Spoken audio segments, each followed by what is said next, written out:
he showed it when he just, yeah. The days where he's in on it. That he just does this, so it's like he thinks it's close enough.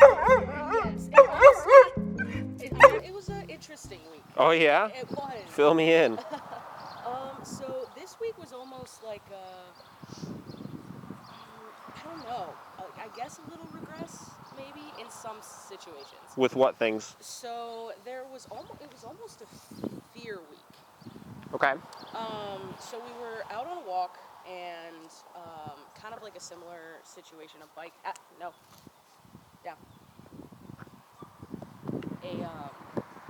A bike kind of came up out of nowhere, and I thought it was just gonna pass us. And so I kind of went defensive, and I kind of went into this guy's yard.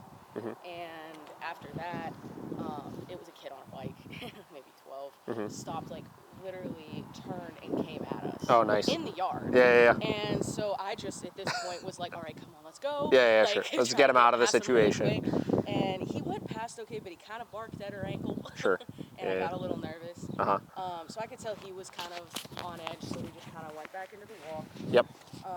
And then we get, down another block, and there's this bike parade. A bike parade.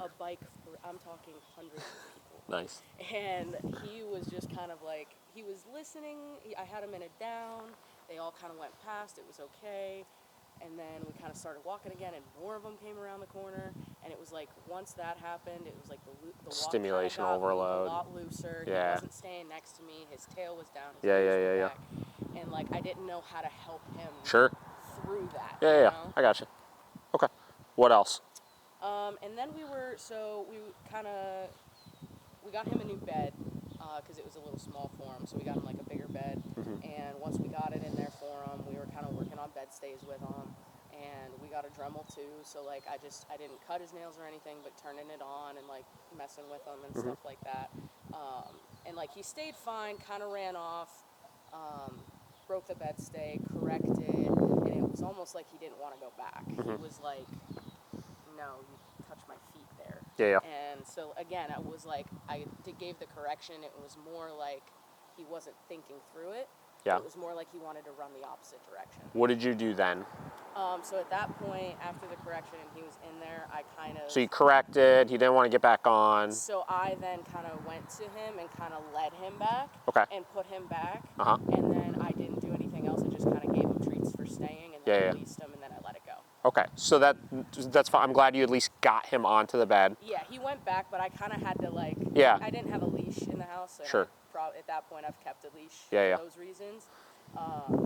But I did kind of have to sure. be come on back. It's okay.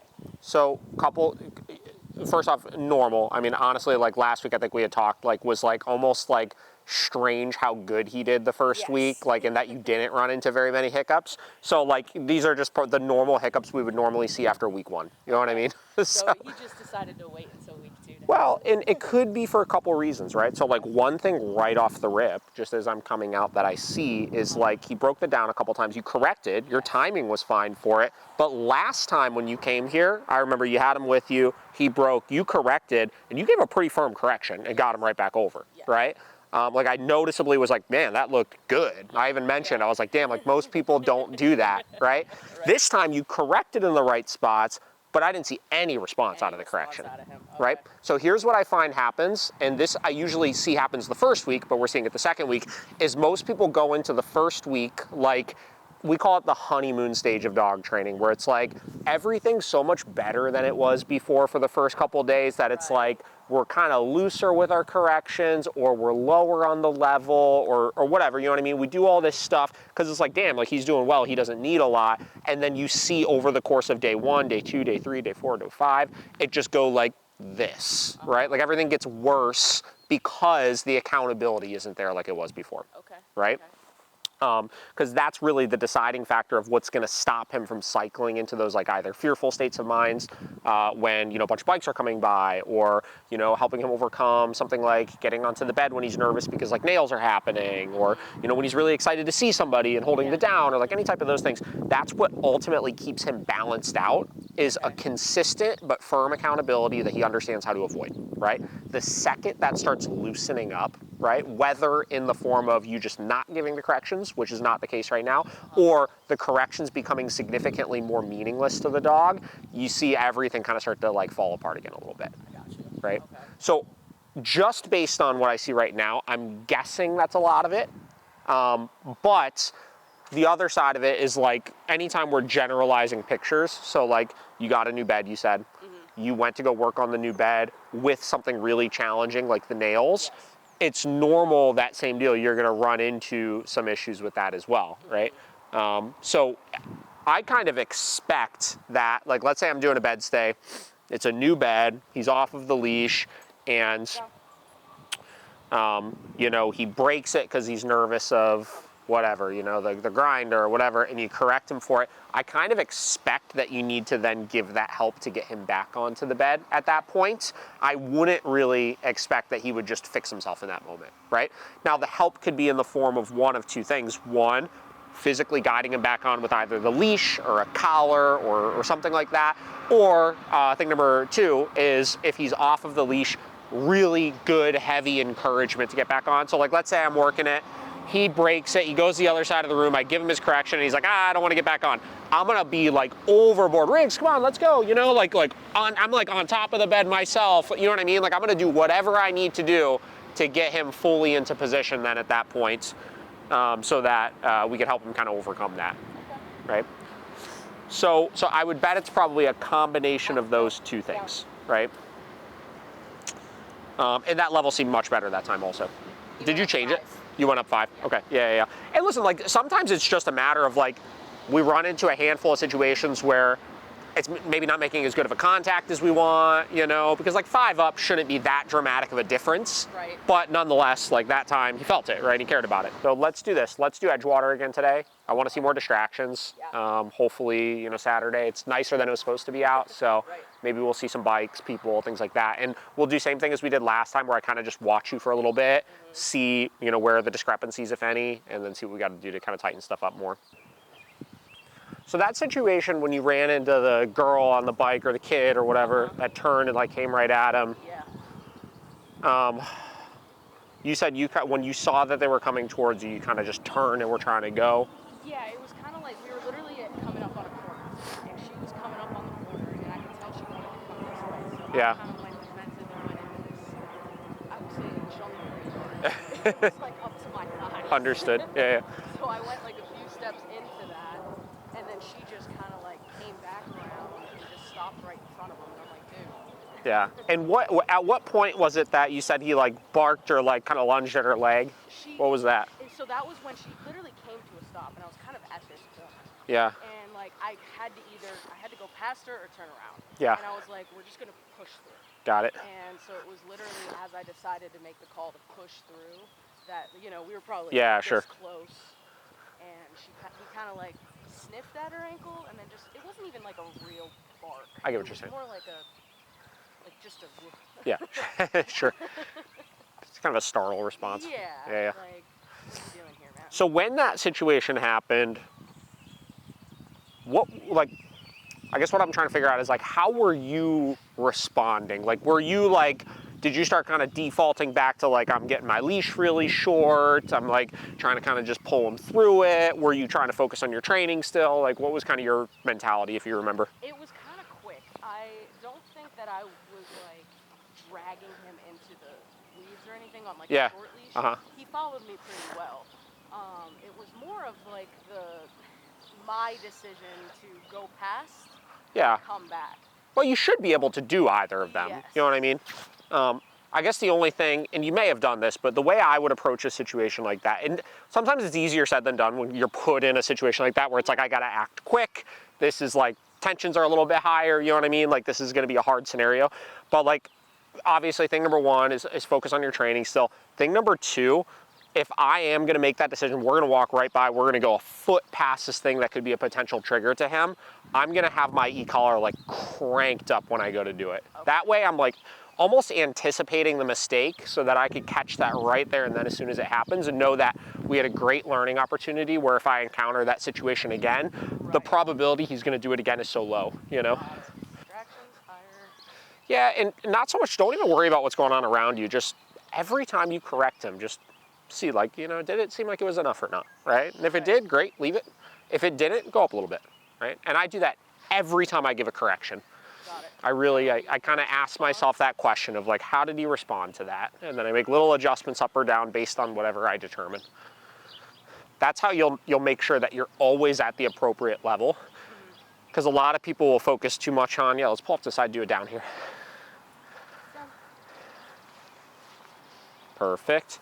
So a lot of people will focus a little bit too much on like, oh, I've got it set at my walking level, right? I've got it set at my park level or whatever. Guilty of that, and then they'll just like correct. And it's like almost like mindless. It's like, oh, this should just work here. But they're not in tune enough with how the dog is responding to things. Yeah. So then what happens is, you know, you go 10 minutes, you're at the park, you go 10 minutes and it's like, you know, you're correcting, but it's like he's been blowing off the corrections for 10 minutes. And then you try to crank it up and he's like, whoa, what the heck?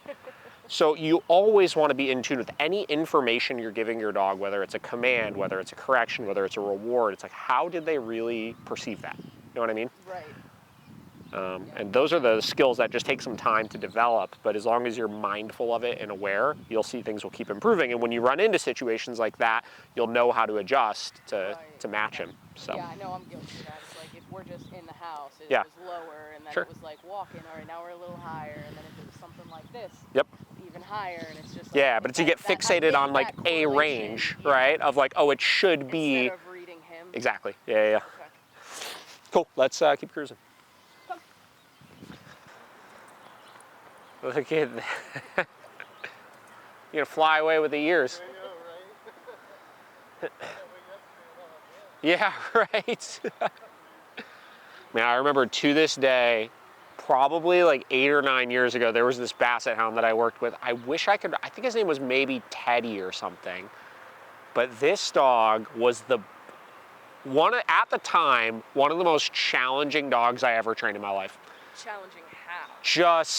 I really hesitate on calling dogs stubborn, but like this dog fought me like tooth and nail on literally everything. Everything.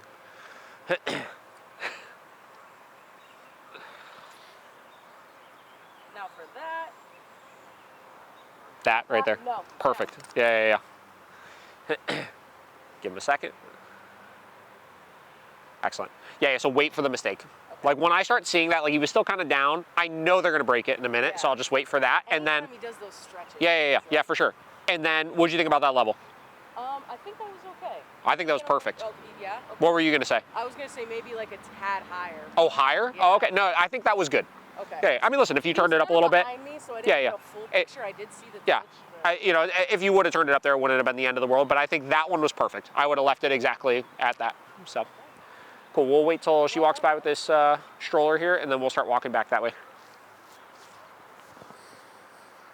But like I said, I generally tell people err on the side of higher rather than lower, because most people err on the side of lower. So the fact that you said higher, I'm like, it's fine. Cool. Now I'm like in that. I'm Yeah. I know that this week has been me. That's so- okay. That's all right. All right, let's keep cruising. Come. Oh, yeah.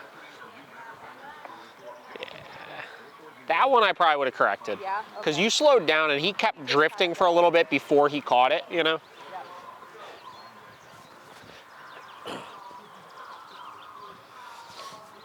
Yeah, right No, there. come. Perfect. I hate to say that I was kind of setting him up on that. That's but I okay. wasn't, That's okay. but- What'd you think of that level? I still thought it was a little low. I would go higher on that one. I think that one also, yeah, seemed a little bit low.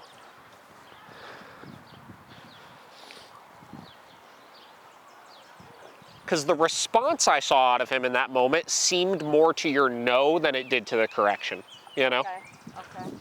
Okay. No, come. And that one I would say seemed good.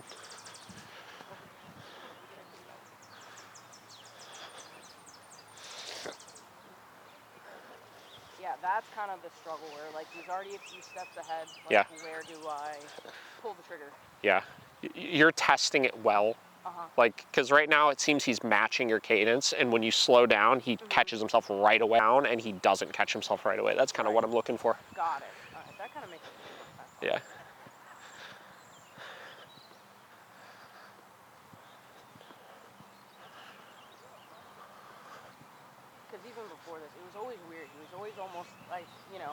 half step ahead. No, come. Yep, good timing on that one too.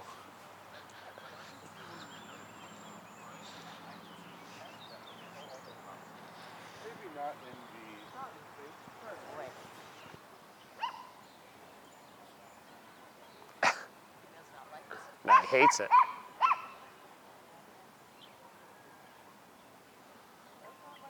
Hilarious.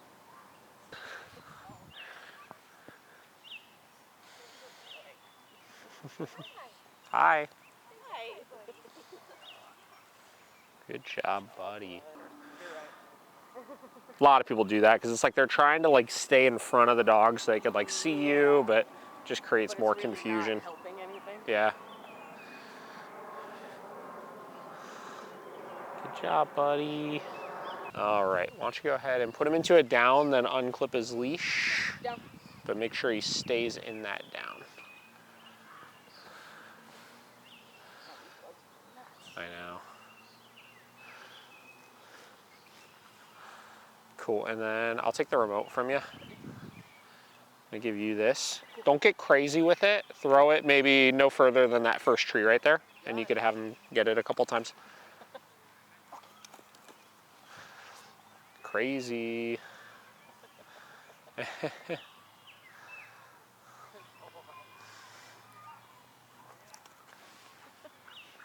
it here. He said, no thanks. Rick, get it. Bring it here. Briggs, Get it. it's right there. Like, I don't know what to do. He said, oh, I got it.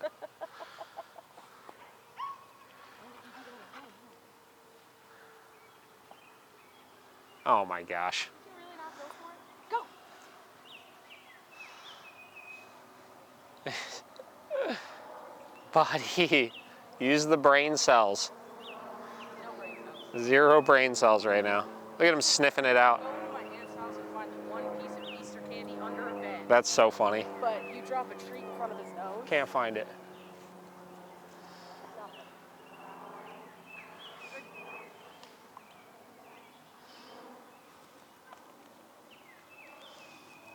Dude is so fast.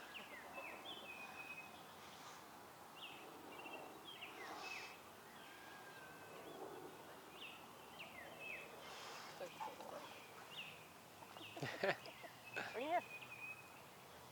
Close enough. So we're gonna start adding some control back into this. So what I want you to do, go ahead and put him into a down. Down. Very good. And then before you go to throw that, release him with the okay, and then toss it. Okay. On the bounce. Nope. So the next handful of them, that's what we're gonna do, is we're gonna make them do the down prior to throwing it. Okay. Now you figured it out. Mm-hmm. Down. Okay.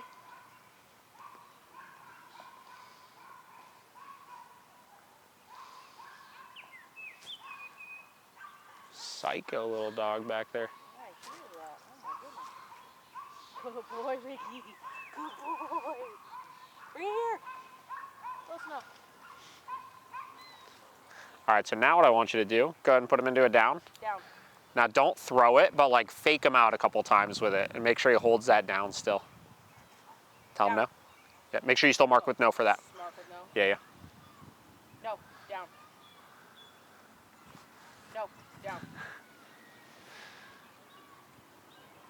No. Down. Oh. Oops. Almost.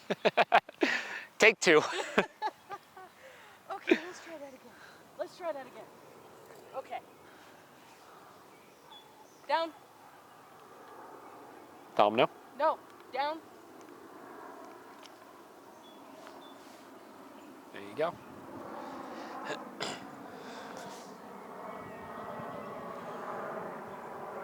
And then whenever you think he's doing well with it, you can tell him okay and then throw it. Ah! Down. There we go. Okay. Perfect. So there's like 3 or 4 levels of control you could add in, obviously. So you have the release, which he's spinning it out on his own nicely. If he wasn't, obviously give the release and force the release. Yeah. Thing number 2 is just making sure that he could be compliant in the presence of it. So that's the initial down that we're doing. Layer, 2.5, we'll call it, is like the little fake outs, making sure that he could obviously not be too jumpy with it. Layer number 3 would be you put him in a down, you actually throw it and expect him to hold it still, right? So we won't do that yet. Let's do a couple more with the fake outs first. Down.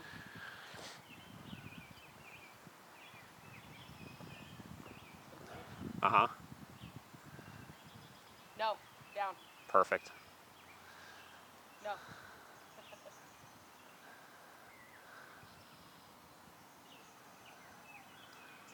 All those little Uh-huh. ones count? Oh, he's still holding the down, Okay. so. Okay.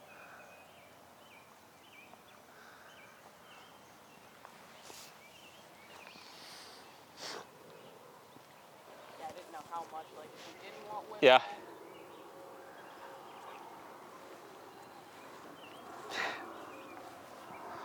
Down. Nice. Looks better. Nice. Make sure those elbows get all the way down. All the way down. No.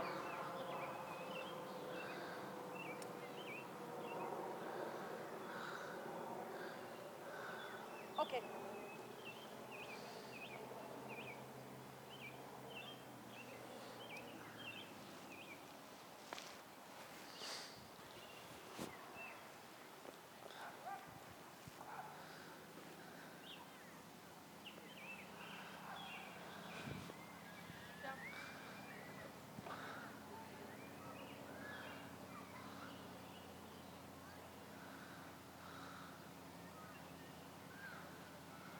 Okay.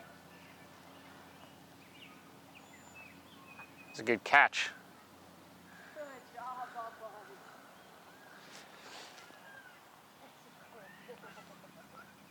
Now, anytime I'm doing off leash, I think we talked about this a little last time, but particularly when we're in a public area, I just keep the remote all the way up for this. Okay. Like if for whatever reason right there he decided to go run off after that person or something, I want to be able to correct him right there and then. Yeah, yeah. Throw it as hard. Nope, down. Perfect. Okay.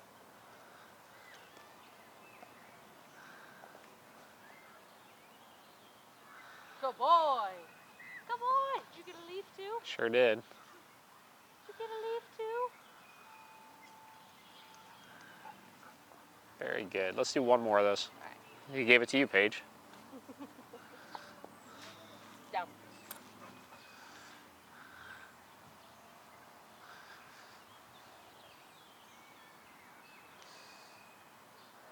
Okay. Man, he's good at that.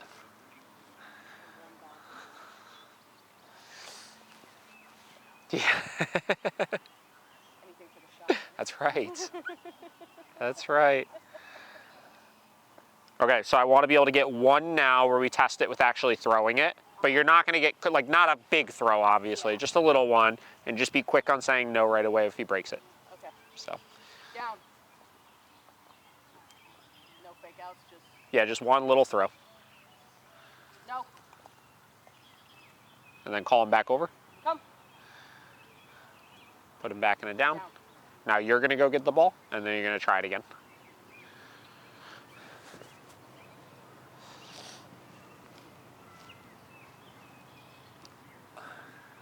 Now this one I don't do a lot, but I want to make sure my dog can still do it, right? Yeah. This is like ultimate impulse control of making sure that he could keep himself under control, even if something is zipping by that he really wants to get to.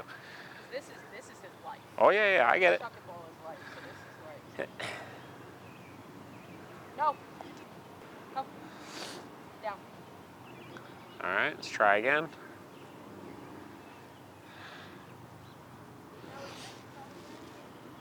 So like, almost every day I'll go down and throw a ball for him. Sure. Is this like every time to do stuff? I like do it this? once in a while with my dogs. Once I've checked the box that I can do it, I do it once in a while. You know, the other ones, like some of the fake outs, the like the downs, stuff like that, those I'll sprinkle in every time I go play with my dogs. This one, maybe once every other time I go to play with them. Okay, because like I was just like, should I be saying like, okay, before I let him go for every ball? Well, yeah, let's get a good rep here first, and then we'll talk about that. Okay. Now tell him okay and let him get it. Okay. Perfect. Great. I'll get the ball. Yeah. Get it.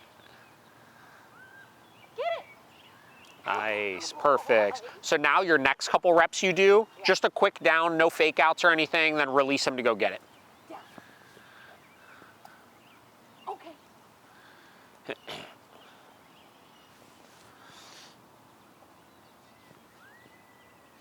Oh my God. Come on.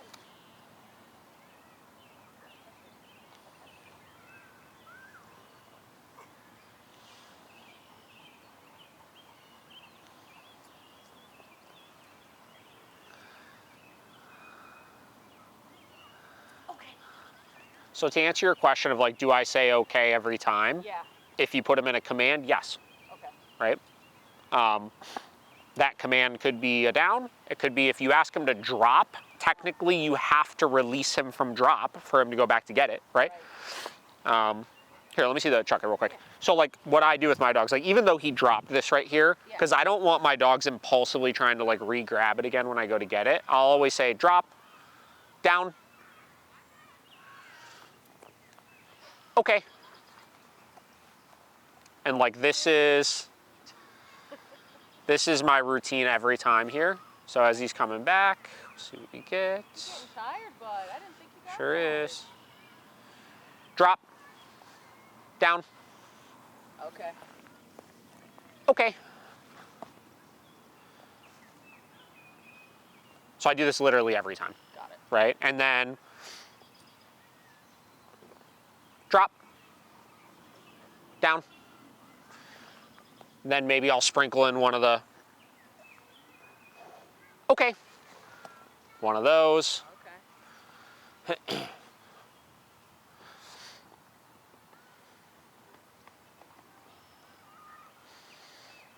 Drop, down. Then maybe I'll sprinkle in a, okay, okay, come on, go. Right, so like you just kind of mix it up a little bit, but you want to make sure when you're playing these high arousal games like this that you have that kind of level of baseline control. Yeah. That way they're not, because people will make the mistake of, particularly with the chuck it, just mindlessly throw, throw, throw, throw, throw. And the dog is staying with them, but they're staying with them only because that thing is right there. But what's happening is the dog is just further and further cycling into this like impulsive prey drive state of mind. So then suddenly a squirrel pops out of nowhere and they're like, right, like a rocket for that thing. That was him, yeah. So by making sure you have this baseline control throughout the entire game, you're going to make sure they're not going to be so quick to act on those impulses if something else in the environment pops up they want to get to. Down. All right, why don't you go ahead and pop his leash back on. Does that make sense with all that? Yeah, no, that does absolutely make sense. So yeah, when you play with him, yeah, add that stuff into the mix here. Yeah, because like for the most part, it would just be something simple like, you know, sit before I throw it, down before I Sure. throw it, you know. But it was never, I guess I never really gave a release, so I just threw. So I was like, He's breaking command every time technically then, yeah, right? so that's where I was kind of like, all right, I need to break that. Yeah. Yeah. So that, like I said, that's my routine. And what winds up happening is like my dogs at this point, just like when I throw it, they come back, spit it out and lay down. It's just kind of what they do because I've patterned it in so much that they have that kind of mindset of just a little bit of control with this, right? They understand they have to work for the game still, right? Look at like when you're playing with him, like your control, it's like a lever you have, right? Okay. So like if you start noticing he's too impulsive when you're playing with him, push that lever more in the direction of adding more control, doing more of the downs and making him hold it when you throw the ball, more fake outs, all that kind of stuff. Or if you start noticing he's a little too stuck, right, and hesitant to go run for the ball, like pull that lever, you know, more in the direction of just like let him go get it and have more fun with it, you know? Right. And you want to kind of just keep him balanced out with that lever.